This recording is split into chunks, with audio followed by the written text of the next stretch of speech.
بسم الله الرحمن الرحيم. السلام عليكم ورحمة الله وبركاته. زما محترم ورونو که د چانه یو کس خفه شوی وي او دی هغه راضي کول غواړي، لیکن په هیڅ حالت کې د ده هغه کس راضي کیږي نه، نو دا د کم عمل درته وسخیم. د بسم الله الرحمن الرحیم د عمل دی،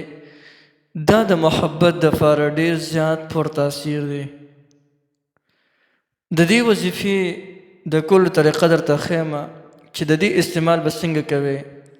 د ټولو اول یو څو خبریات ساتئ، دا خبریات ساتئ که د چا دا مقصد صرف د الله د رضا دپاره وي، یعنی که د چا نه پلار خفه شوي په څه خبره باندې، یا د چا نه مور خفه شوې ده، یا ته نه بچي خفه شوي دي، یا ته بل څوک خفه شوي دي، د ډېرې زیات کوششونه وکړل لیکن هغه پخلا کیږي نه.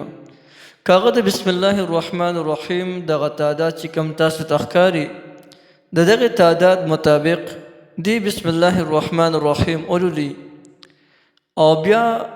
یو بوتل راواخلي، هغه بوتل کې به اوبه واچوي، هغه به مکمل ډک کړي او په هغې بوتل باندې شوف کړي یا کوف کړي او په چا باندې چې وڅکي نو هغه به ورسره ډېره مینه او محبت شروع کړي، چاهې که هغه ترې هر څونه ناراض او خفه ولې نه وي. لیکن دا د هغې کسانو په باره کې ده چې ته ورسره مینه کوې لیکن تا سره مینه نه کوي، او دې ته د هر چا ضرورت دی، حالانکې اکثر کسانو ته د دې ضرورت دی. نو دې دپاره یو ځل درته بیا د طریقه هم اسانه طریقه ده. د ټولو اول به تاسو پاکې صفا اوبه راوالئ او په یو صفا بوتل کې به یې واچوئ، په هغې باندې به 786 کرت یعنی 980 کرته بسم الله الرحمن الرحیم دا به په هغې باندې ووایئ او په هغې بوتل په هغه اوبو باندې شوف کې یا کوف کې او په داسې کس باندې وڅکئ چې د هغو راضي کول د ستاسو مقصود وي. یعنی که پلار ناراض وي پلار باندې وڅکه، که دغه رنګې مور ناراض وي مور باندې وڅکه، یا رور وغیره هغه ناراضه وي په هغوی باندې وڅکه، تا سره مینه محبت پیدا کړي. دې نه علاوه که د چا معشوقه د چا نه ناراضه شوي وي